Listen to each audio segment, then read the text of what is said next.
me once, but I ain't falling twice. All lies. Oh Lord, I ain't gonna run. My rise has just begun. I'll shine. Shame on you. Should have seen what you were like. Dangerously nice. You got me all lost.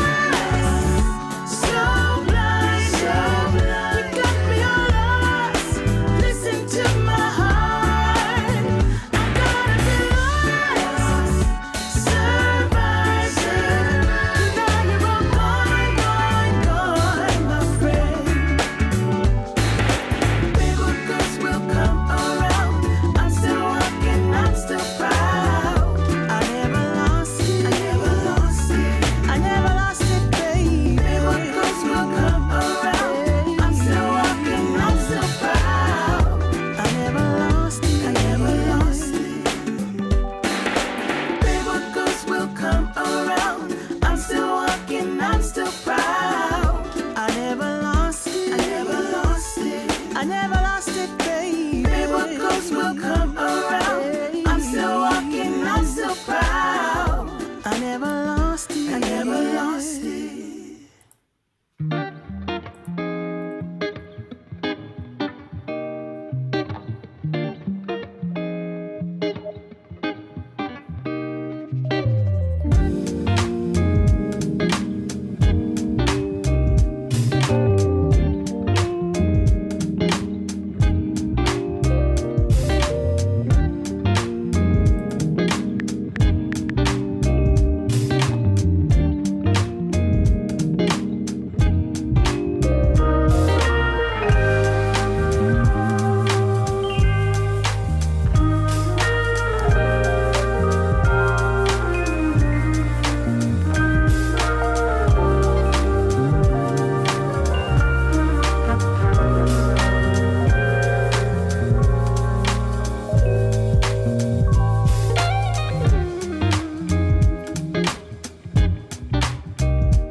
Not him, me.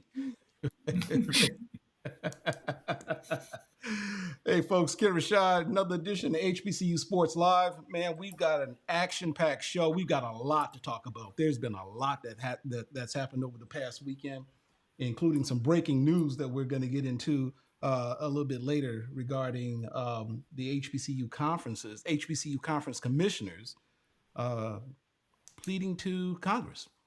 I'm joined with our usual cast of characters: Kendrick Marshall, HBCU Sports senior editor, and special contributors Chris Stevens and Jarrett Hoffman. Gentlemen, thank you once again for joining us for HBCU Live. Let's get right into it. Let's start off with the SIAC and the cast of characters in Benedict, Tuskegee, Allen.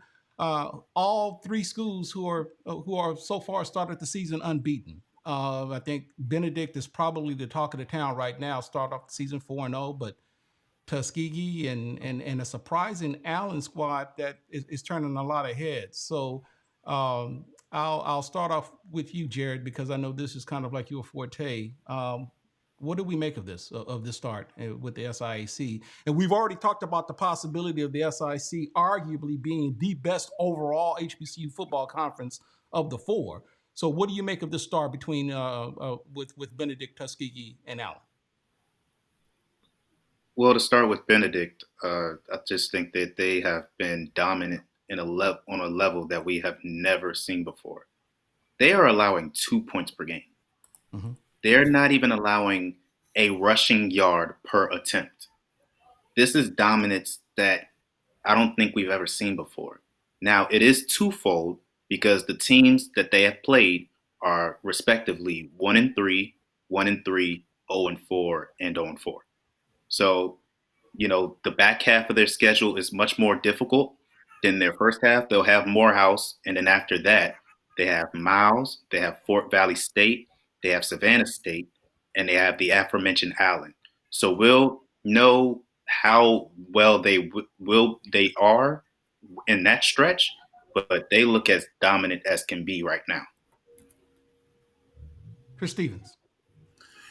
I think Allen is the big story. Granted, we knew that Benedict was going to be pretty doggone good coming in. The only question was their quarterback situation, but Aeneas Dennis has really stepped into that role very nicely for them. We knew Tuskegee was going to be good, but Allen, as Jarrett Hoffman pointed out in his takeaways from the weekend, they had a long, I think it was either 8 or 9 game losing streak dating back to conference play to 2021. So for Allen to be able to pull themselves together and start the season 4-0. Well, I guess you can call it 4-0 because they played a Columbus State's a club team. We're not sure if that counts as a stat-worthy game or not. But 4-0 for that program, trying to finish out their Division II transition, join the SIAC, officially a full member. Them and Edward Waters are in their last year of transition, so they'll probably be full members in 2024. But for this program to be able to say that they're 4-0 is really nice for them. And we'll find out more about Allen this week because they've got Fort Valley State coming in. And Fort Valley State is no joke, so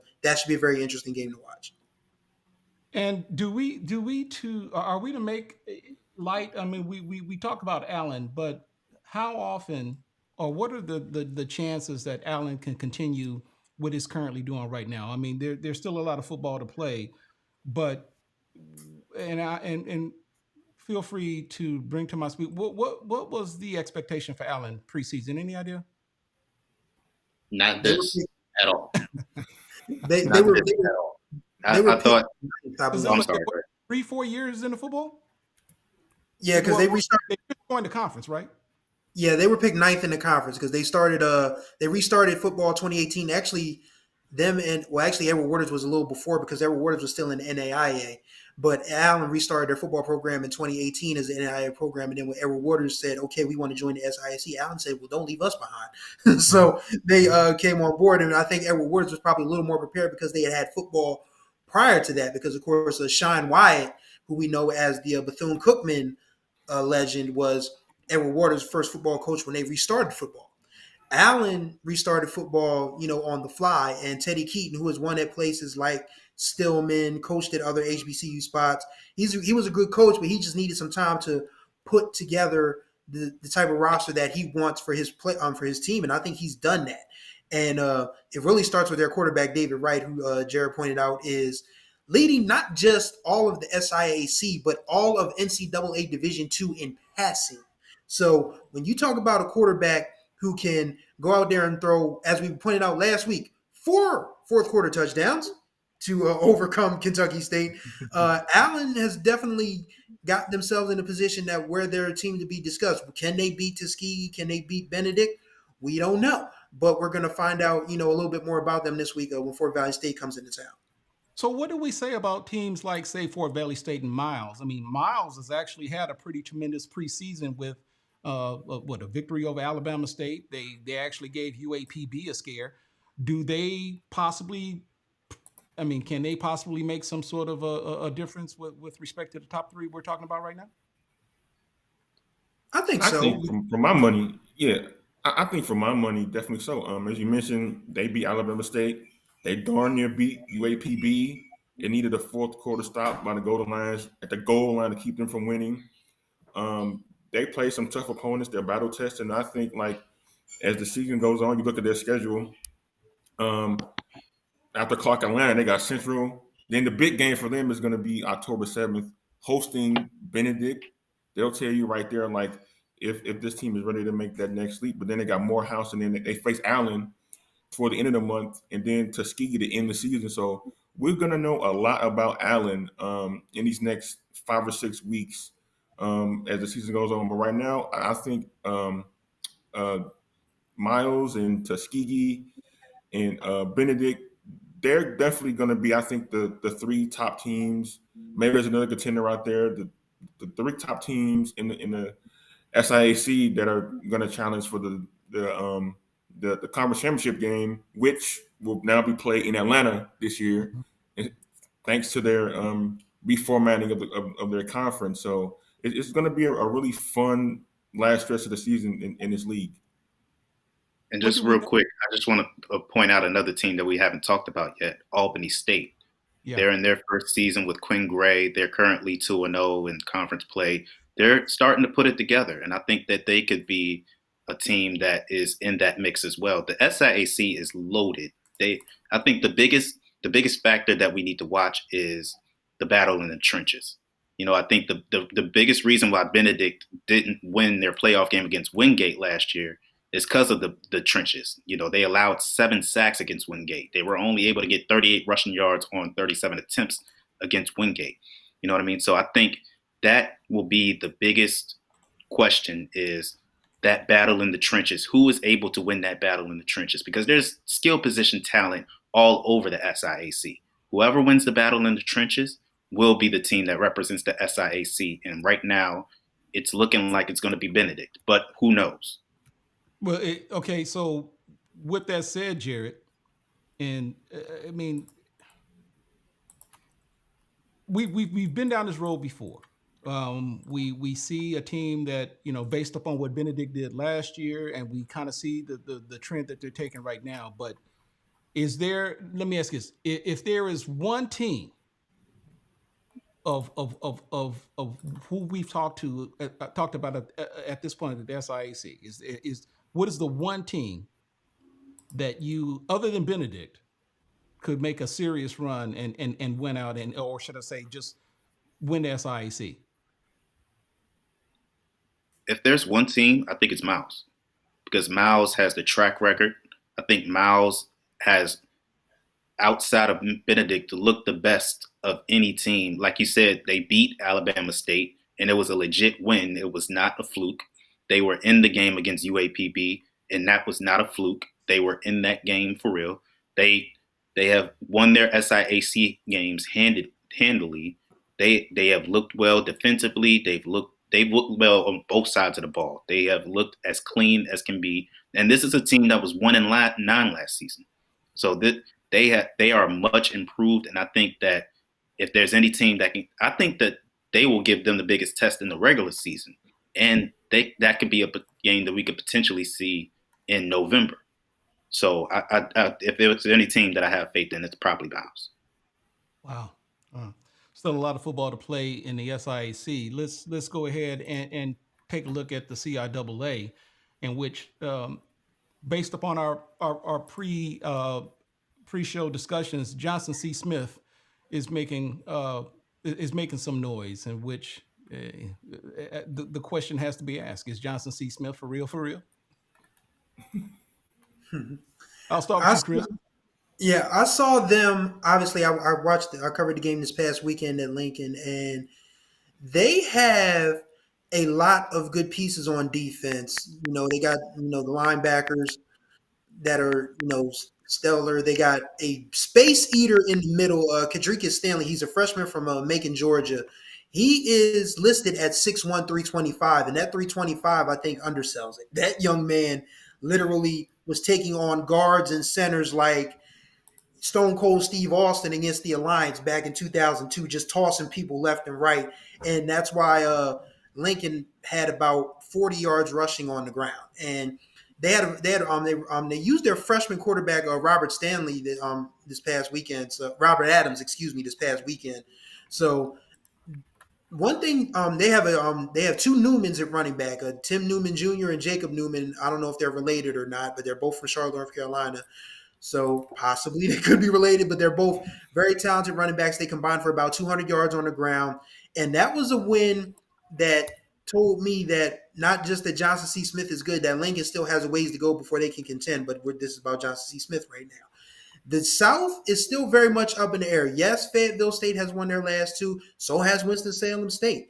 And Shaw finally got on the winning track this week. So the South Division, while it may not be as imposing as the CIAA North or the SIAC, still has some intrigue there. So we'll find out a little bit more about Johnson C. Smith a little further down the line because they got a little bit of a friendlier schedule before they run into Fayetteville State. But right now, 3-1 for that program that has probably been looking to get back in the chase for a decade now is a good start for them.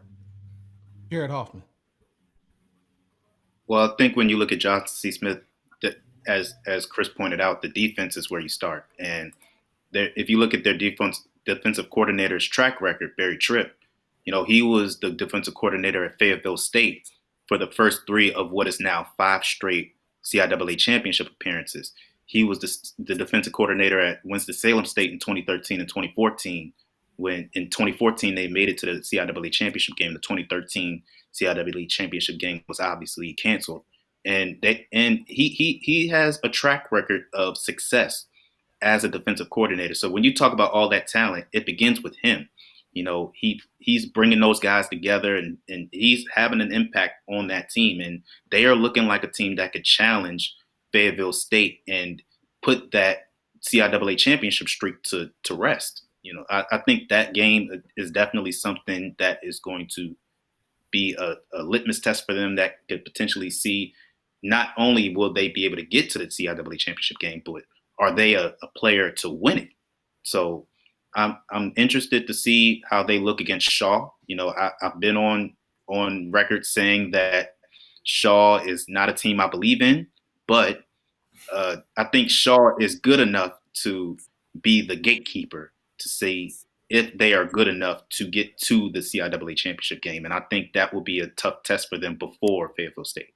Yeah, Chris, I know you have a different opinion about Shaw, right?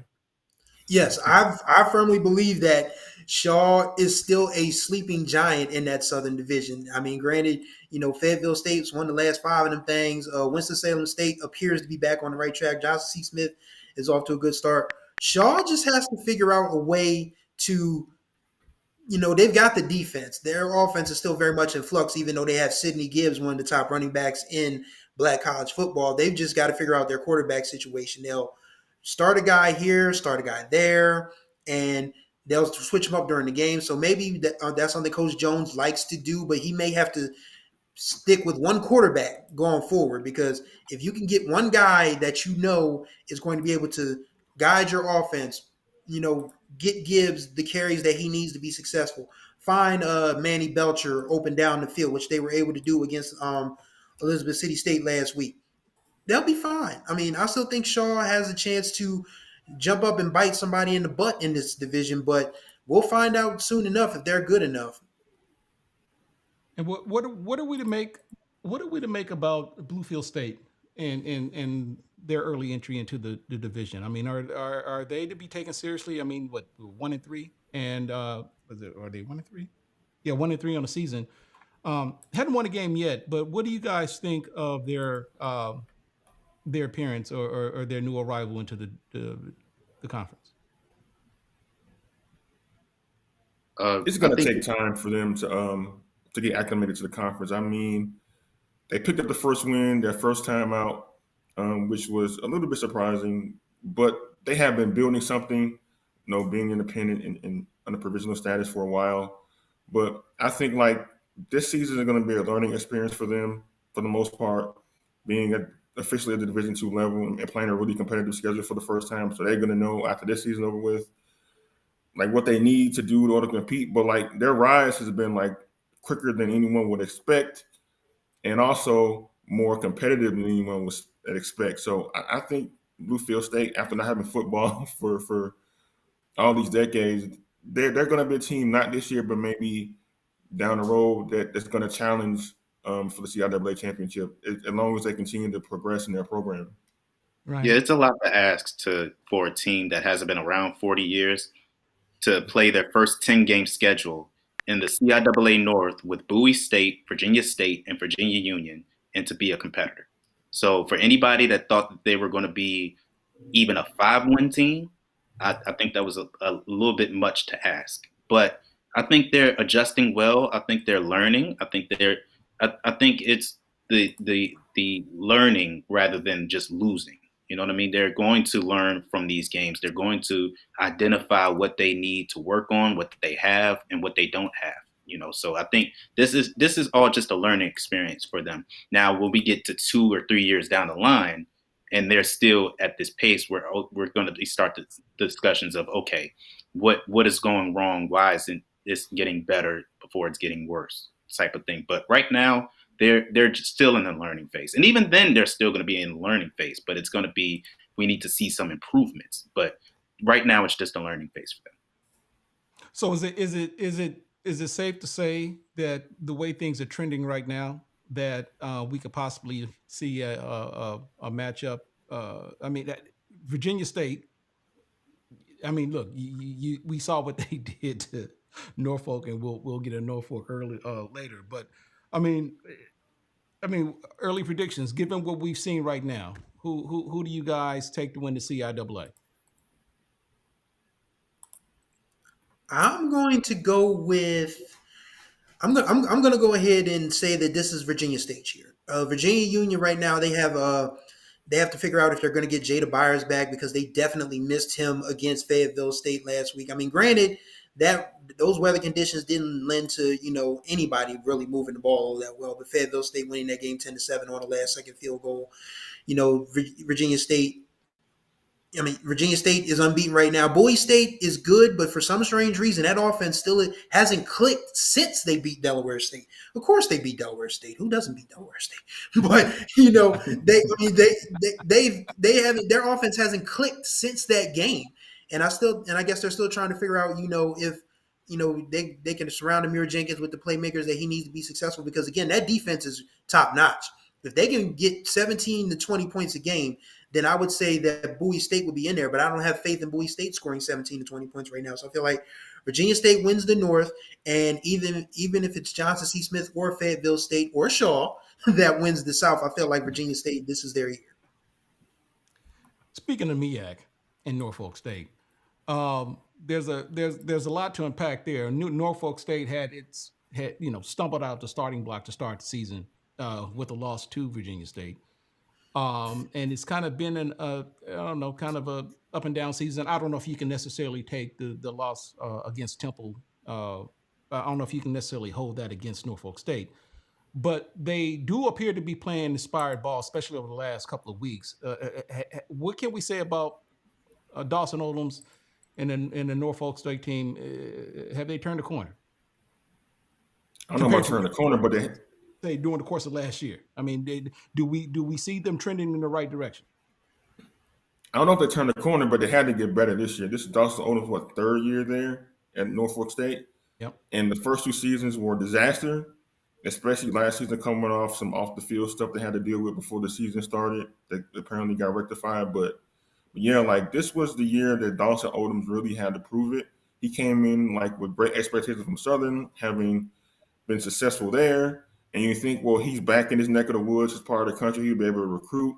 He'll be able to get the players needed to resurrect that program. And the first 2 years didn't work out because they could not find a quarterback. I don't think their current quarterback is great by any means, but you could definitely see the differences in their defense, especially because last year they couldn't stop anybody. But this year, they've improved defensively, as evidenced by their win last week over CIAA opponent. The MEAC teams, for whatever reason, own the CIAA this year. But I don't think they're going to win the MEAC by any means. That's North Carolina Central to lose at this point. But it's promising to see through at least the first 4 games, they are showing real signs of progress. And so hopefully for the folks, Spartan Nation, they can continue their progress moving throughout the season, but the schedule is going to get a little tougher real quick for them. So we'll see where they at the end of October.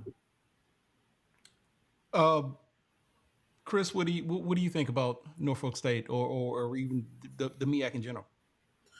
Well, I'll start with Norfolk State, and I feel like that someone that is as even keeled as Dawson Odom's, they weren't going to be down for long. They just weren't going to be down for long. Granted, in a 6-team conference, there's not too far to slip to the bottom, and then also at the same time you don't have too far to go to get to the top. Right. So we're talking about a team that was 2-9 last year. They're already 2-2 this year, and those 2 wins came against Hampton, and once again, as Kendrick pointed out, Towson, who Morgan State should have beat. So it's like the CIAA, the Coastal probably doesn't want to see the MEAC on the football field anytime soon in the particular future, near future. So I got to give Odom's credit. When I was listening to him during the MEAC coaches conference after the Virginia State fiasco, he said, "We are still the authors of our own story. We get to write how we play and what people say from us from that point moving forward. Since then, they've beat Hampton in the Battle of the Bay. They didn't embarrass themselves or get hurt against Temple, which is key, and they did a great defensive job against Towson. So right now, I have to say that Norfolk State, if there's a number 2, if there is a number 2 in the MEAC right now, it is them. They've granted, you see the schedule on the screen. They still got A&T. They got to go to Tennessee State. Then they play Howard, Morgan, Central, Delaware State, and South Carolina State to close. That is still that could still lend itself to a 6-5, 7-4 record. If they get there, I feel like Coach Odom's is safe. Anything under 6-5, and then people are going to start whispering, and I don't think that's fair to him, considering you need 4 years of a recruitment cycle to know who you have. But they'll be fine either way. I wonder if there are some Norfolk State fans saying that, sure, it would be nice if we were members of the CAA right now, because they've more than held their own. And, they got a game, North Carolina A&T. That's another CAA team. And, they got another non-conference game against Tennessee State. So, like you said, ultimately it's all about winning the MEAC. But when you look at their schedule and the non-conference games that they had leading into conference play, there's a lot to look forward to, and they've definitely got a lot to play for. Jarrett, what are your thoughts about Norfolk State? Well, I think Norfolk State, they have looked like the second best team in the MEAC so far. With Morgan State needing to figure out what they're doing with their offense. You got Delaware State. You got Howard, who we need to figure out. you need to figure out if Howard can finish games. There's a lot of talent with Howard, but they need to figure out how to finish games. And then you got South Carolina State, who is coming off an impressive win against the Citadel, but I don't know if that's just the Citadel not being a good team, or if that's just South Carolina State producing. So I think the Citadel is 0-3. I don't think they've won a game yet. Yeah, so I think. Hey, but that's not South Carolina State's fault, right? I mean, yeah, you can only play who they put in front of you. You can only play who they put in front of you. So I think right now, and I think the most impressive thing about what Norfolk State is doing is that they've lost so much talent in the past 2 years. Jawan Carter is gone. J.J. Davis is gone. Chris Myers, one of their top defensive ends, is gone.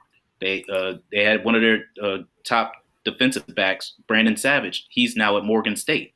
So you lose all this great individual talent, and you're still able to, have this great start, and you're 2-0 over the CAA, and you have a chance to go 3-0 next week against North Carolina A&T. I think that's very impressive. So I think right now, yes, they are number 2, but there's a clear number 1, and that clear number 1 just dominated with its backup quarterback. So I'd be scared to face that team.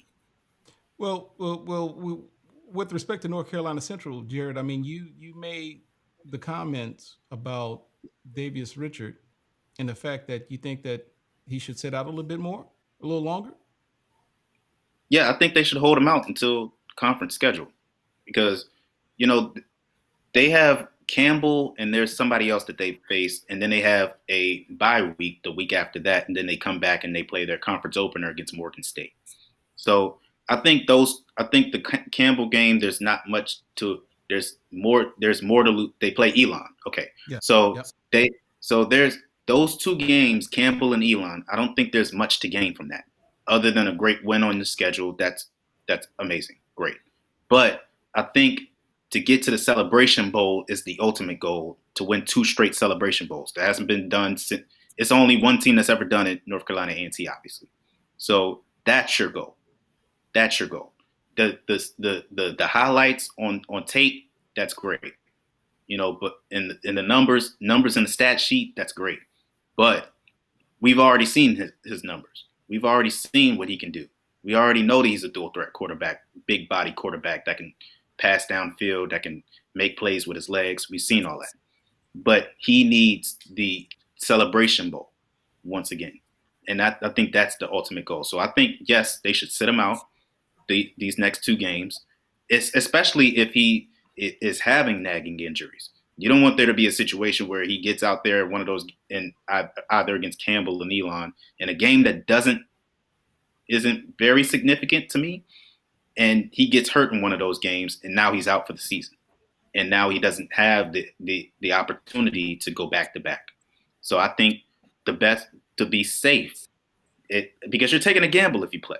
So that's just me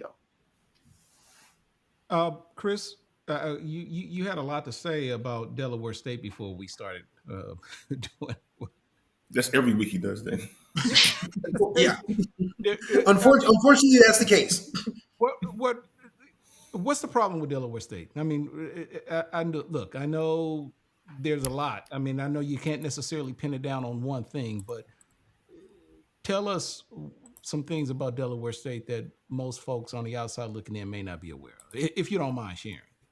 I shared it when we did this opening week, and I don't mind sharing it again. I mean, right now, the problem on the field, the problem that I see is this is a team that is still trying to figure out what Lee Hall's offense entails, and it's not particularly complicated, but at the same time, it's a totally different scheme from what Rob Milstead ran with his offensive coordinator last year.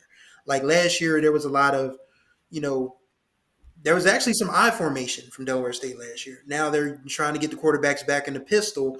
I will say that they've gotten a lot better since Coach Hall has turned the reins over to Marquis Adams, redshirt sophomore from Philadelphia, Pennsylvania.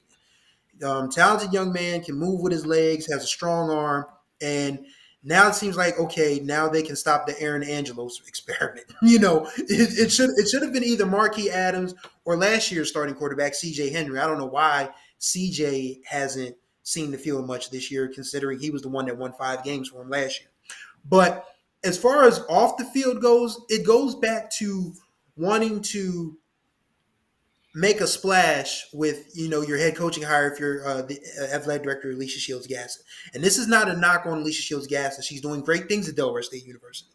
But I can tell you now that you have to nail your hire if you are going to fire the favored son of Delaware State University football, a Super Bowl champion, a MEAC Hall of Famer, a Delaware State Hall of Famer, and someone who came back on his own accord. Like this wasn't it wasn't, they begged Rod Milstead, like, oh, Rod, can you please save us? He wanted to come back because he was actually offensive line coach when Kermit Blunt was coaching Delaware State. This was earlier in the 2010s when Kermit Blunt was coaching, and Rod Milstead was offensive line coach. And he came back as head coach after winning some state playoff games at La Plata High School in Maryland. So he came back from, coaching high school ball, which was a little bit easier, said, you know what, I want to see if I can save my alma mater. And he tried. Oh, my God, he tried. This team was 4-2 last year. Then COVID got him. That's what a lot of people seem to forget about when everybody's like, oh, well, Delaware State started off 4-2. They finished 5-6, and they lost those 4 games by an average of 20 points a game. They must have just totally forgot how to play. No, nobody was on the field. The leading running back last year, offensive rookie of the year, Marquise Gillis, he got sick. Most of the offensive line got sick. few defensive guys got sick, which is really strange because now, I mean, it's like, if your guys aren't, if people aren't taking this whole spread, super spreader thing seriously, then they never will. So that was the nail in the coffin for Coach Milstead, unfortunately. And again, I'm not knocking uh, Alicia Shields Gass's decision because when you're athletic director, this is what you do. You have to make the decisions that are best for your program and your athletic department. And she felt like maybe Delaware State football needed to change. And this isn't a knock on Lee Hall either, because we're talking about a guy who led Morgan State to the FCS playoffs. We're talking about a guy who was in charge of Howard's high octane offense a year ago. So it's a combination of things. It can be that there's confusion within the athletic department. There's not enough talent on the football field. There's confusion on the, in the scheme of things and, strategizing and all of that. But right now, I can tell you that, yes, you see on the screen, Delaware State is the last winless MEAC team. They are one of only 4 HBCU D1s that have not won a game yet. The others are Mississippi Valley State, Texas Southern, and North Carolina A&T. So Delaware State probably will win this week because they're playing the Bishop Sycamore of black college football and the University of Lynchburg. But that game really probably shouldn't count for anything. So we're talking about if this team – I'm sorry? Virginia Union Lynchburg. Virginia University of Lynchburg, excuse me. Yeah. Virginia University of Lynchburg. Yeah, not Virginia Union. Excuse me. Yeah, Virginia. Yeah, we don't want the Panthers on the prowl. We talking about Virginia University of Lynchburg. But yeah, that game is not going to count. So we're talking about this team is going to likely be 1-10, and it really should be counting like 0-10, because I don't see a game. I don't see them losing. I don't see them beating Howard. I don't see them beating Morgan State. South Carolina State might be the one game they can get if it's a good day, but they're not going to beat. They're not going to beat North Carolina Central. That's for doggone sure. So this is going to be a tough year for Lee Hall and Delaware State football after being just a smidge away from winning season a year ago. Now you're right back to where you started. So it's very confusing if you're an alum that doesn't pay attention. It's even confusing if you're an alum or a student or a Delaware State fan that has paid attention, because this team wasn't that bad last year. They just got sick at the wrong time, and it's gonna reflect poorly on Lee Hall. That he stepped in, for Rod Milstead, who was like, again, he's Rod Milstead. He was the offensive lineman on the 49ers team that absolutely beat the tar out of the San Diego Chargers in Super Bowl 29 in Miami, Florida. So he was the guy that was charged with, clearing the path for Ricky Waters and keeping Steve Young upright so he could throw to Jerry Rice and another Delaware State legend, John Taylor. So, when you, and again, this was something that Coach Milstead wanted to do out of the goodness of his heart. He said, I will come back and, try to make this program relevant again because I don't like what I'm seeing. And he tried his best. And now that he's out the door, it falls on Lee Hall's shoulders, and this is a tall task for a program that has not had a winning season since Barack Obama's first term. We'll get to the SWAC, but I don't want to. I want to stay in the MEAC because I'm somewhat. There's a part of me that's. I want to talk about Morgan State, and I'll admit I'm a little disappointed because of how they started Week 1 with that win over Richmond, and since that time they've lost 3 straight. Anyone care to chime in? I mean, what's going on, Jarrett? I'll ask you this because I know Damon Wilson is near and dear to you. What do we make of Morgan State and their performance the last 3 weeks? I'll tell you one thing: it's not the defense. It's not that, because Lawrence Richardson and Eric Hunter are beasts. It's the quarterback situation. We don't know what it is. They started the season with Carson Baker, and then they brought in the guy that actually had them on the cusp of beating Akron, and Travion Pratt, the wide receiver, has been very good for them. J.J. Davis, who the transfer for Norfolk State, he's been very good out the backfield. But I think the one thing that we need to know is who is going to be the quarterback. They played 3 quarterbacks in that Akron game, and it's a problem. You know what I mean? Because we don't know what we're going to see from them on offense week to week. You know what I mean? They looked about as dominant as can be in the start of that second half against Akron, and then it just wasn't the same against Towson. And they just don't look confident on offense. That defense is all over the field though. That defense is flying around making plays, keeping them in the game. You know, they forced about as many turnovers in their last game as they could to keep them in the game, but they just weren't able to outdo Albany. So I think it's the offense. You know, they need to find an identity on offense because they have it on defense. Yeah. Yeah. And then of course we've talked about everybody but Howard. But I mean, they were off this past week, right? Yeah. They've got a game. Who do they play? They've got who do they play? Yeah, they're doing an Ivy League circuit for the next 3 weeks. They got Yale, then they got at Northwestern. They got like I think they got like Stony Brook or some school like that mixed in there. Yeah, but Morris. yeah. Robert Morris. Robert Morris. Yeah, so they talked about this last week where we thought they needed to do a lot of soul searching after blowing that lead against Hampton in the game they were in control of for pretty much the entire game. You see their schedule right there. Like they got Northwestern, Harvard before they get back in the. Yeah, they play some of the smartest schools in the country for sure. Yeah. Then they got Norfolk State, which we thought when the season started that might be an easy win, but the way Norfolk State played these first 4 weeks of the season, not so fast, my friend, as Lee Corso would say.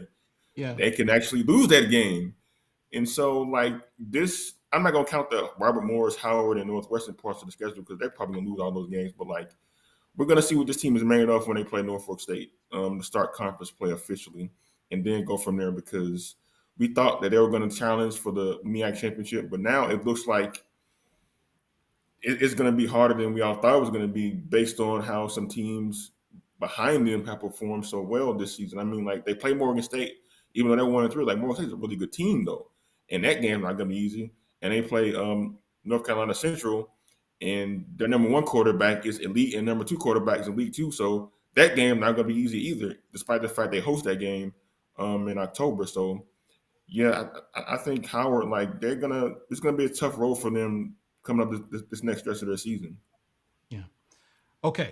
So let's move on to the SWAC, and there was a lot that happened this past weekend, and unfortunately, the big news, if you will, unfortunately took place off the field. Alabama State had to suspend a football player for punching a security guard. Kendrick, I'll leave it up to you to provide the details. Yeah, so actually it was Chris who let me know about it. He put it in our chat like, hey, did y'all see this?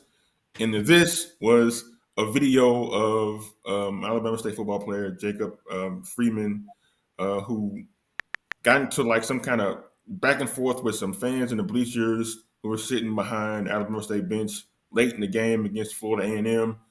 And so the security guard was trying to quell this confrontation and try to keep that man from getting a charge. But in the end, Jacob Freeman ended up getting a charge by slapping upside the head the security guard.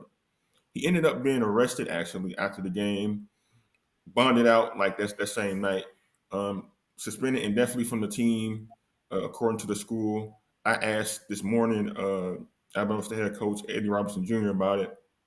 And he mentioned that Freeman is remorseful for what happened, but at the same time, he got to serve his penalty for slapping an employee of a school. So yeah, it's a really unfortunate incident. It's like one of those black eyes that we always talk about when these things kind of happen. And so like obviously the school has kind of like moved on from it, but you like, despite the fact this kid like made a terrible mistake, you hope like his future isn't ruined because of it. But yeah, like it's something that his teammates should have been there for him. Coaches should have been there for him to prevent him from doing that. I mean, like responsibility just wasn't on him. It was on everybody, especially with the football program that allowed it to escalate to that point to begin with. So like it's what's done is done now, but like it definitely was a bad deal for the university and then the football team having to go down.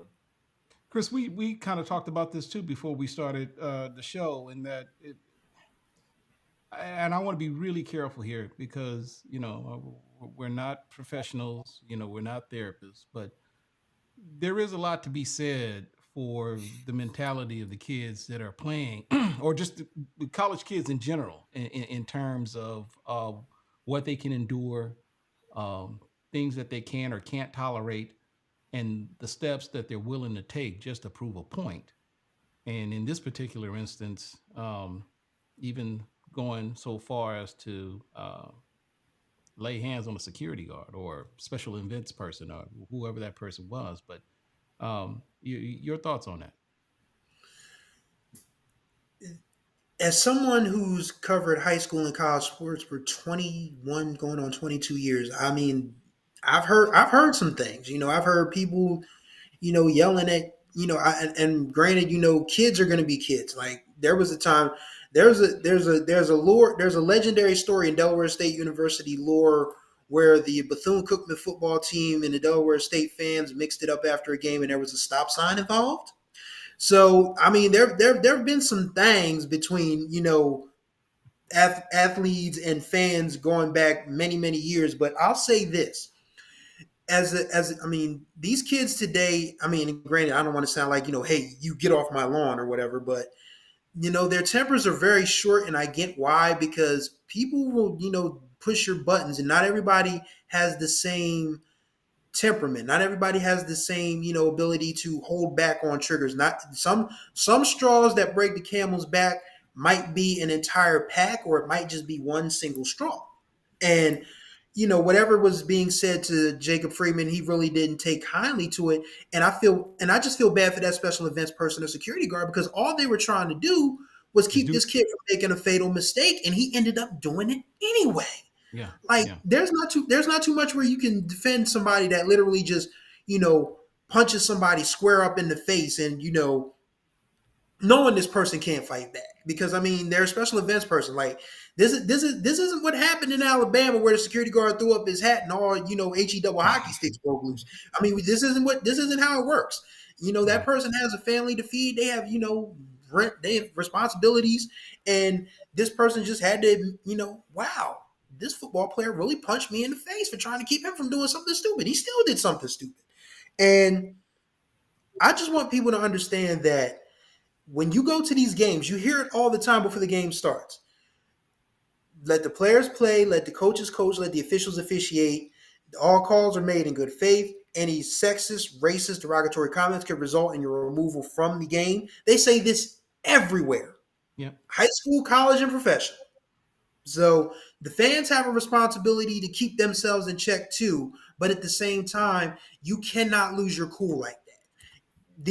He probably felt like, I have to step up and, establish myself as someone that I have to defend myself. That's pretty much what Jacob Freeman was probably thinking. I have to defend myself. And he was probably never in danger, but he probably wanted to put some fear into the hearts of those FAMU students, which probably wasn't going to happen anyway, because it was way more of them than it was of him. But he just made a poor choice, and now he has to live with that choice. Wow. Yeah. And what a choice it was. Jarrett, any thoughts? Chris talked about working in high school sports. I work in youth sports, and you'd be surprised how intense it gets between parents and referees and coaches and even the young kids. You know what I mean? So, I think the one thing that we have to understand, no matter who the players, the referees, the coaches, they're human beings before they're players, coaches, and referees. These fans have to understand that you can't be in a position where you're goading another player to make a mistake. You can't. Because what would have happened if he would have went in the stands and he started throwing punches, had another Malice in the Palace incident? You know what I mean? People would have probably got hurt. People would have got arrested. Now people are in jail for sports at the end of the day. It's just sports. And I understand we all want to see our team win. We all want to root on our team, but there's a right way and a wrong way to do it. And you goading on a player, saying whatever they said, we're not going to speculate what they said, but whatever you said elicited a reaction that was very passionate from him. He's still wrong. I'm not trying to absolve him. He was very wrong. And you have to understand, that's why coaches tell players, don't read what you see on social media. Don't listen to the fans who are in the stands and in the stadium or in the arena, because they're trying to get you to react the way that he reacted. You can't allow them to get to you. And that's a maturity and growth that, a lot of people don't have. So they have to just black out and not look at anything, because they know how upset it will make them. They're going to make comments about you. They're going to make comments about your family. They're going to make comments about your teammates, and they're trying to get you to react that way. So you have to be the mature one to take the high road. And that's why you don't see a lot of athletes make it to the high level, because they don't have the maturity to be able to stay on the course. Not just because they're not able to work. They don't have the work ethic, not because they're not talented enough, but because they weren't mentally tough enough to make it to that level. So I hope that this young man learns from this. I hope that he applies it. And I hope that his teammates and the rest of the teams in the SWAC learn from this. One thing we know about the SWAC, these fan bases are strong. They will cheer on their team at any way that they feel like it. So I hope that everybody in every area learns from this, and that we don't have an incident like this again. Yeah, it's well said. So Ken, let me can I ask you a question? Yeah. This is like the second post-game incident involving Alabama State, and you know what last year's was, following the game against who. Does this reflect any kind of way on like Eddie Robinson Jr.? Because like last year he was at the center of one of the biggest post-game handshakes ever, and now this season you have this thing happen. Is this like indication of like they're taking on his personality? Does he let this kind of thing, like slide? Is he disciplinarian? Like, is he lax in how he like goes about disciplining his team? Like, what does that say about him as a coach? I don't, you know what, man? I don't know Eddie Robinson Jr. Personally. We've small chat in passing the few times that we've met or we've crossed paths. But every indication that I get of him, whether I'm watching him in press conferences or just what I know of him, I don't think that anything that kid did is a reflection of how Eddie Robinson Jr. runs his program. I don't. I understand trying to, I guess, kind of see what this kid did versus what Eddie Robinson Jr. did. But if this season is any indication of what Deion Sanders has done to opposing coaches, I think we can all safely conclude that Deion Sanders just drives opposing coaches nuts. So I'm just saying, we saw what the Oregon coach said. We saw what Colorado State's coach said. I think there was something said from Nebraska's coach. To answer the question, no, I don't think there's anything to it, and I don't think there is a link. It's a fair question, and it does possibly leave you to wonder if there is a connection, but I don't think so, just based upon the action that Alabama State took as soon as they got word of it. When the incident happened, that statement, if I'm not mistaken, came out the same night, right? Or did it come out the next morning? I mean, it came out pretty quickly once they got all of the details. When I saw, go ahead. I was gonna say when I saw it, it was because it was like 7:00 in the morning. I was getting up, to go, run my errands or whatever, and then I saw it and I was like, "Whoa!" They released this at like 3 or 4 o'clock in the morning. So right. Yeah. So apparently they really wanted to get out in front of this, because that video that I shared in the chat, and which of course now been seen, is pretty much going viral. Yeah. Had been seen enough, and they were like, okay, we got to really get out in front of this. No. So it feels like they just, they wanted to say, okay, this isn't who we are as a university. This isn't who we are as an athletic program. The young man made a mistake, but at the same time, we are going to hold him accountable for his mistake. No, real quick. Go ahead, Jared. I'm sorry. I just wanted to answer Kendrick's question real quick. And like Ken, I don't know Eddie Robinson, never had an interaction with him. But one thing that Shannon Sharp always says, when he's on TV, he says about coaching is that it's either you're coaching it or you're condoning it. So I think he has to learn from this as well and talk to his players and let them know that you're going to face some passionate fan bases. They're going to have a lot to say. They're going to try to get under your skin. Keep your composure, because another incident like this after the handshake. I know that's a different incident from this, but there's any more incidents like this, we're going to have to start looking at him and say, are you coaching this or are you condoning this? Wow. Jarrett Hoffman with the hot takes again. Well,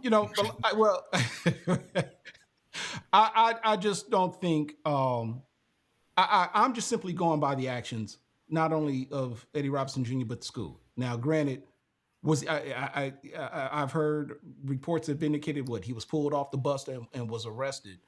But I just think that when you put in consideration what Alabama State, the school did, they took all of the steps that you would expect a institution to take. And I say that because you guys know that unfortunately one of the so-called the negative the so-called negatives about HBCUs is that they aren't very good with crisis management, or when it comes to issues like this, they don't do a very adequate job of getting in front of a story. I think Alabama State did everything right in this particular case.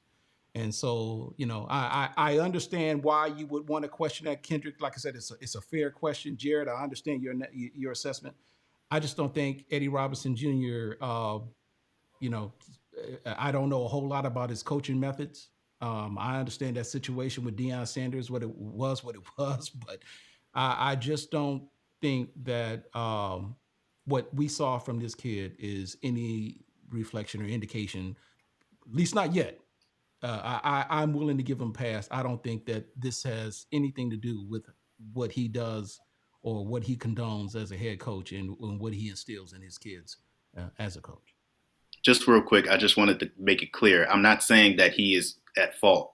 No, I know. I understand. I was just saying that that this is going to turn into a reflection of him if it continues. Not saying that he is condoning this. Not saying that he felt like.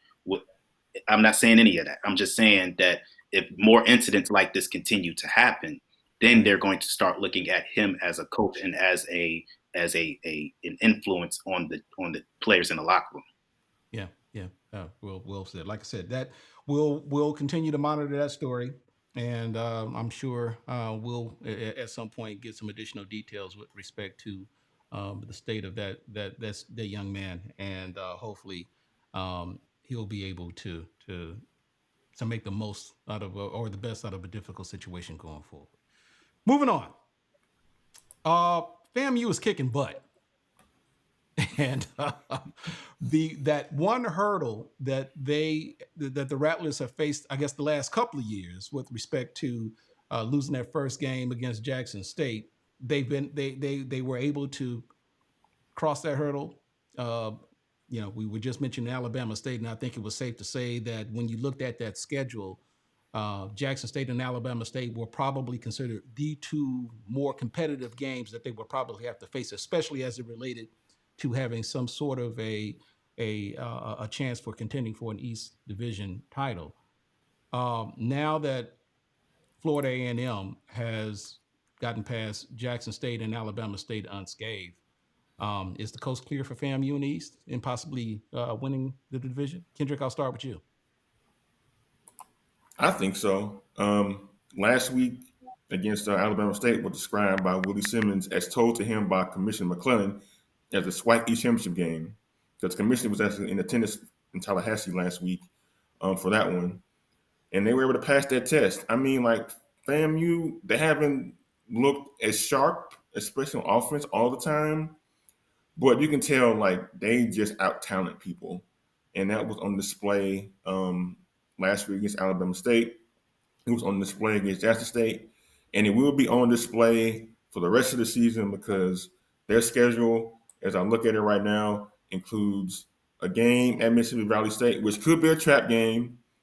But after that, I mean, Really? Mississippi Valley State, despite the fact that they're winless, they play hard and it's very tough to win in Valley.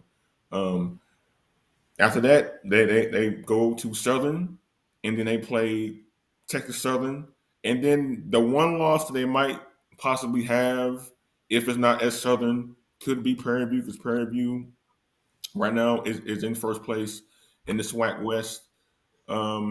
So I think when it's all said and done, like we should be booking trips to Tallahassee for the SWAC championship game at this point because I don't see anybody on their schedule who could possibly beat them unless like FAMU just has an off day. That's the only way they're gonna lose. So I think the SWAC East is theirs to win until they decide they don't want to win it. Jarrett? Well, as Kendrick said, I think they have some. There's some games. First of all, to answer the question, it's clear. Not as clear as may indicate. I think Prairie View is going to give them a tough test. I think Texas Southern, if they had Andrew Body, would probably be a test. But without Andrew Body, they're looking like regular degular. So I think Southern and Prairie View would be the two toughest tests. And I will not say that Alabama A&M is going to be an easy win. If you saw that game against UAPB, Zarian Hayes was running wild on the UAPB offensive line, just getting past them with ease. So I think if Zarian Hayes has a big game against Florida A&M, they can make it competitive. But I won't say that it's a lock that they'll be in Tallahassee, but it's definitely looking like it's going to be in Tallahassee, if that makes sense. I think that the one hurdle that they possibly would have to get over would be Southern. And the only reason why I say that is because surprisingly, for Eric Dooley, who everyone knows as an offensive guru, Southern currently leads the division, or I believe it's the SWAC in defense. And it leaves one to wonder if that's something that they can consistently, compete at during the rest of the way, because they've struggled on the offensive side with blood, and there's even some who've been wondering at some point if he's ever going to put in the quarterback from what's his name? Oh my goodness, his name escapes me. But the backup quarterback, what is his name? Noah Bodden. There it is. It makes you wonder if they're going to be able to keep this up. But Southern may be the only challenge that I think they may be that they may face the rest of the way, for the simple fact that for those who may not be aware, FAMU and Southern, if you think Jackson State and FAMU don't like each other, I mean Jackson State and Southern don't like each other, FAMU and Southern probably the close second. There is some history there, and I don't know if it's been a while. There's some intrigue there, but I think that may be the one hurdle that FAMU has before they can kind of indicate that the coast is clear. I really don't see a problem with anyone else, and I don't know if A&M really presents a threat. Mississippi Valley, no disrespect, they play Saturday. I'll probably make fun of that game. And when you look at the school colors, it's going to be Halloween versus Christmas.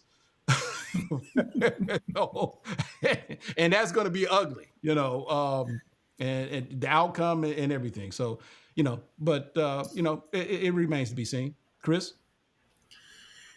Honestly, what I saw from Alabama A&M on Thursday leads me to believe they could, make things tough on Florida A&M. I'm in line with the rest of you guys. I still think that Southern, is probably going to be their toughest test. Prairie View A&M, with Bubba McDowell as head coach, they're not going to lay down either. But this is the time for FAMU to establish themselves as what they always see themselves as, and that is the hot stuff of black college sports and black college football. Like, this is their best opportunity. You're not going to get another chance because now the TC has figured out that he can get not the same level of guys as Deion Sanders, but he can keep the guys that Deion Sanders has because people want to play for him. TC is going to reload. I have to think Hugh Jackson is going to have some guys at Grambling in the next couple of years. Bo McDowell at Prairie View. This is Florida A&M's best chance to be able to call themselves the best team in Black college football because they're going to play the best team in Black college football December 18th in the Mercedes-Benz Dome in Atlanta, and that's going to be North Carolina Central. So this is their best shot. They can't, let things like foolishness with their fans in the stands, music videos, whatever. This isn't the time for that. You got to lock in, stay focused, and they say they brag different. Well, you got to win your games at Bragg to be able to be in Mercedes-Benz Silverdome in Atlanta, not Silverdome, Mercedes-Benz Arena in Atlanta on December 18th, and I feel like they'll do it. This is their chance. If they blow it this time, there's no more excuses. Yeah. Great point. I feel like Ken, people are waiting for the other shoe to drop with FAMU, but like since they entered the SWAC, they've gone 18-2 against SWAC teams. The only two losses were to Jackson State. So they've proven that they can not only contend but kind of dominate in the conference. I know like 59-3 last year was kind of like a humbling experience for them, but like aside from that, if Jackson State didn't exist, they would be the clear best team in the SWAC the last 3 years in this conference. So like, I don't know, maybe people still hold on to the past and some past phase from FAMU, especially during the Willie Simmons era, but this is a totally different team right now. This is a totally different program. They, in my opinion, they are the class of the SWAC right now, and I don't foresee anybody beating them. They're going to be in Atlanta. I mean, unless something dramatic happens that says they won't, but I don't think the other shoe is going to drop for FAMU. I think they're going to continue to win and win pretty impressively down the stretch, I think. Well, let me ask you this: if you're saying that they're going to, and I'm just throw this question out there, if they're going to be in Atlanta for the Celebration Bowl, who are they going to face in the SWAC championship game from the West? That's a really good question, Ken. As of now, I don't know because the SWAC West is kind of up for grabs. But, it could be the year of the Tiger. You never know. It could be Grambling. It could but be. Yeah. But it could be. It could be. Yeah, it could be. I mean, but like Prairie View, they had an impressive win over the weekend, and they're in first place right now. But I think like last year's going to come down to like the last couple of weeks of the season, determining who's going to represent the West. I can't handicap it right now, so we've got to see. But it's going to be fun to find out when it gets to November to see who comes out of the West for that one. Still a lot of football to play. Of course, Grambling plays Prairie View this Saturday, and we'll preview that game later this week, along with a lot of other key matchups in the West Division that could go a long ways in determining who would eventually win the division. But since we're on the SWAC West, and I guess our final topic for this show is Andrew Body, and a lot of noise that's been, a lot of speculation surrounding his future, if you will. Clarence McKinney was on the SWAG call earlier today, indicating that Andrew Body was going to release a press release or make a statement. He didn't really go into details. He indicated that he, I guess for HIPAA reasons, didn't necessarily want to talk about his injury, and I guess he figured he'd leave it up to Andrew. But based upon a report, was it HBCU Legends, I believe, they're reporting that Body will potentially leave Texas Southern and consider taking I take it back, not leave, but consider a red shirt, which would still give him 2 more years of eligibility after this season. Anyone want to chime in on that news and what we could possibly hear from him in the near future? I mean, Andrew Body is pretty much everything their football program. How he goes, they go, and haven't won a game yet without him. I mean, he played in the opener. That was his last appearance for this season. This kind of dates back to last year when he got hurt in the game, injured his shoulder. Took kind of like the entire offseason off the hill. Apparently, that shoulder is like not still right. And so he hasn't played the last 3 games. They've gone with Jace Wilson, the backup quarterback, a freshman. He's been out there for the last 3 weeks for them. Held his own, but not able to guide the team to any wins so far. But if Andrew Body's going to announce he's going to redshirt and sit out the rest of the season, that particularly means that it's pretty much over for Texas Southern trying to compete in the SWAC West. And about the rumors of him possibly transferring, I don't know about that. He seems pretty committed to Texas Southern football at this point. And like I don't know if you're Andrew Body, like if you want to start moving around in the conference like that, or anywhere else for that matter. I know he's a very talented kid. He's as quiet as kept. Like he is the most prolific passer in the history of high school Texas football, which says a lot for that state, considering the quarterbacks come out of that state. So if he decides to hit the transfer portal, he will be a highly sought after player. But I'm hoping Andrew Body plays the rest of the season because he's a very talented kid. But if he doesn't, it'll be a loss for Texas Southern. But if he decides to leave too, it'll turn the SWAC upside down if he decides to leave and stay in the conference. Yeah, I want to be very careful with respect to the reporting. The speculation on social media is that he will eventually leave Texas Southern, but according to Clarence McKinney, he indicated that Body will simply release a statement with respect to his status the rest of this year. And that doesn't necessarily mean that he plans on leaving. So I just want to make sure everyone is clear on that. We're not reporting that he plans on leaving Texas Southern. It's just that that's the speculation that's out in on social media and so forth. Anybody else have anything to say about Andrew Body and his possible status for this year?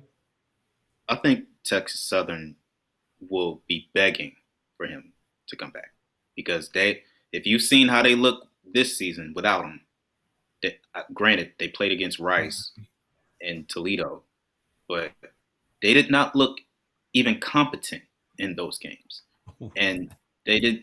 And then you look at how they played against Grambling State in this past game. It wasn't horrible. They were in the game, but they didn't look like a team that can compete. And the one person that I really think wants him back is Clarence McKinney because he's looking like he's on thin ice.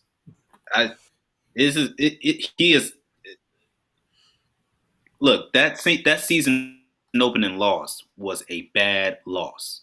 It was a horrible loss. Yeah. That you can't be up 17 in the third quarter and lose that game.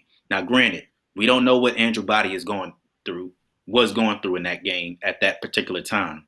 But with all the talent that you had on that field and how well you were playing, you could not lose that game. And they do not have an easy schedule going forward. They have, but Lincoln, they're going to. That doesn't matter. Right. But the Bethune-Cookman looked very good against Jackson State. Yeah, they did. They looked very good against Jackson State. Yeah. Florida A&M is a loss. Southern is a loss. Jackson State is a toss-up, but I feel like Jackson State gets it. Alcorn State's a loss. And UAPB is debatable, but that'll leave. I'm sorry. I'm saying they're playing. UAPB is playing inspired ball. Yeah. That's so you're talking about at best finishing 2-9, at possibly even 3-8. But that's a down year after you were just 5-6 and you were 1 win away from the SWAC championship game. And now we can clearly see that Andrew Body, wherever Andrew Body goes, this team goes. Wow. So without Andrew Body, we're looking at you and saying, well, you have Ja'Cory Howard, you have Ladarius Owens as your running backs, you have Quay Davis, who is a gifted athlete at the receiver. You have a lot of talent. Why are they not able to put this together? You've been here since 2019, and it didn't start off well. You were 0-11 in your first season. We were actually starting to see some improvements, and now you're looking like you're digressing. So now, if I'm Clarence McKinney, I'm on these guys. I'm on these guys about execution, about focus, about staying mentally in the game, because he cannot afford for this team to have another down year. So as far as the speculation about what Andrew Body will do and what the injury is, I don't know what the injury is, but all I know is Texas Southern needs him back as quickly as possible. Yeah. We'll continue to monitor the Andrew Body story. There is one item that we do need to address before we leave, and Kendrick, I'm gonna leave this up to you with respect to a news regarding HBCU conference commissioners petitioning the Congressional Black Caucus to look into NIL deals. Can you shed some light on that? Yeah, so like as we know, like NIL is kind of the thing in college sports. Like athletes can independently now, make money off their name, their image, their likeness, like from businesses, from companies. We see a lot of athletes these days in commercials. They have their own brands where they're selling like their special branded products. So there is a marketplace for athletes to make their own money.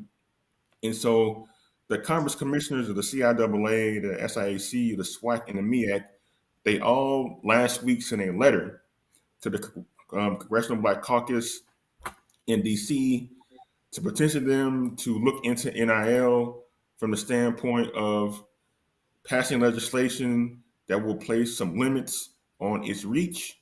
And one of the limits that they want placed on NIL is having schools themselves be responsible for compensating these athletes if they are determined to be employees. And the thinking behind that, according to this letter, is if college athletes are ruled to be employees, there's a fear that it will cause some departments and some teams to completely go away because the lack of funding that schools will have to compensate these athletes.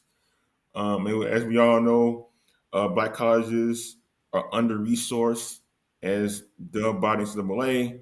As we also know, they have been historically underfunded intentionally by the states that they're in. We've seen reports now of the millions of dollars that states have withheld from different schools over the decades. So this is pretty significant. If the conference commissioners are coming to Congress and saying, "Hey, like we can't afford to pay these players if you determine these guys are employees," they're gonna have to make money independently. It's not gonna be from us. So this is a pretty significant thing. And Howard's president, Dr. Wayne Frederick, last year actually petitioned to a Senate committee saying that like we can't all cover the expenses, the medical expenses for these athletes for 4 years beyond whatever the scholarship would allow us to do. And so like this has been on top of mind, at least in the Black college world, for a couple of years now. And NIL is starting to become something that decides like where these athletes play ball at. Schools and programs are actually starting initiatives to kind of like help athletic departments guide their way through all this stuff. So it's pretty much going to be here, and it's going to be on schools to adjust to what's happening right now. And for Black colleges, it could mean adjusting to the point where like they don't have some sports in the future if this goes through as it's looking like it's going to happen in the next short while here. Yeah, I'm just looking at a portion of this letter, and it says HBCUs, like the majority of our Division II and mid-major peers, most HBCUs do not generate significant revenue and rely heavily on school-appropriated funds and donations. Therefore, classifying student athletes as employees would have a staggering impact on our athletic programs and schools. There is no question college sports have been slow to change, but thanks in part to the voices of many HBCU leaders, college sports are transforming. The NCAA now funds sports injury health coverage for all college athletes, extending up to 2 years after graduation, and all D1 schools must offer health and well-being benefits as well as scholarship protections long after graduation. We enthusiastically support our student athletes profiting from their name, image, and likeness To protect all that we have accomplished on our HBCU campuses, we ask for your support in passing laws that, when necessary, preempt state laws to create clear and fair playing fields for HBCU student athletes. I mean, that's a big deal. And for those of you who may not be, who may be aware of the general narrative about HBCUs and being historically underfunded and significantly underfunded for generations and generations, this right here is a pure indicator of just how, I don't want to say unstable, but just how, just how untenable the situation is. I mean, it is something that is so serious that it literally resulted in a joint letter of HBCU conference commissioners to petition the Black Congressional Caucus. So, I mean, and that's pretty significant. And I'll give you guys the final word, Jarrett. When NIL first came out, it first became established, a lot of people rejoiced, you know what I mean? Because there's a lot of players who, don't get to make it to the pros. They don't get to realize their full potential as athletes. So they go on and they have regular jobs and they tell the story of what it was like being a college athlete. And there's a lot of guys that leave themselves wondering, what would it have been like, if, remember when the old NCAA games came out? The only thing that identified them was their number. Right. That's all we knew of them. You know what I mean? Imagining a NCAA game where you can have your name on the back of your jersey and they are calling you by your name and not just number 7 or number 1. That's something that, a lot of people rejoiced about, but hearing the issues that were identified in that letter, in that statement, it's troubling for us as HBCUs. We already have trouble, giving full scholarships to our athletes. Yeah. We already struggle giving academic scholarships, let alone athletic scholarships. You know what I mean? So things of that nature, like people don't understand the struggle that HBCUs in general go through. When people put out ignorant statements about, why we can't keep certain figures in high-ranking positions at our HBCUs, not being specific, but when people talk about what HBCUs have and what they don't have, who they can keep and who they can't get, who they should hire, what they should do, you don't know the true struggle that HBCUs face. We look at Raekwon Smith and, him being the king of NIL, and that is amazing. It's amazing that he's able to do that, get that, that marketing experience. And he can take that into the business world and eventually have a great career and hopefully make a lump sums of money in his business ventures going forward. But not everybody is Raekwon Smith. Yeah. Not everybody is able to do the things that he has done, which is amazing, to be clear. So it's disheartening, and I hope that this all gets resolved, because that's a black eye on us as institutions that is not deserved, when it should go to the states and the people responsible for funding our institutions. Chris, you have any thoughts? Yeah, just want to piggyback off what Jarrett said, that this was years in the making, this whole cauldron of NIL and schools being underfunded, because we're talking about billions of dollars. We're talking about starting a race at HBCUs are here, we'll say at the starting line, and if we're talking about like 3,200 meters, PWIs are like at the 2,400 meter mark when it comes to with respect to funding and marketing and promotions and traditions. And these are all things that we are trying to cobble together with not Not enough money, simple and plain. I'll never forget when I was working at a newspaper in Delaware in 2011. I asked our government reporter, okay, what is the University of Delaware's budget for the fiscal year? Because this was in the summer of 2011 when the fiscal budgets were coming out. He said $113 million. And this is what's coming from the state of Delaware. Okay. Now, can you tell me what Delaware State's allocated funding is? He said $32 million. So we're talking about an $80 million difference. And this is in 2011. So 2023, whatever the inflation rates are, you can probably double, maybe even triple it.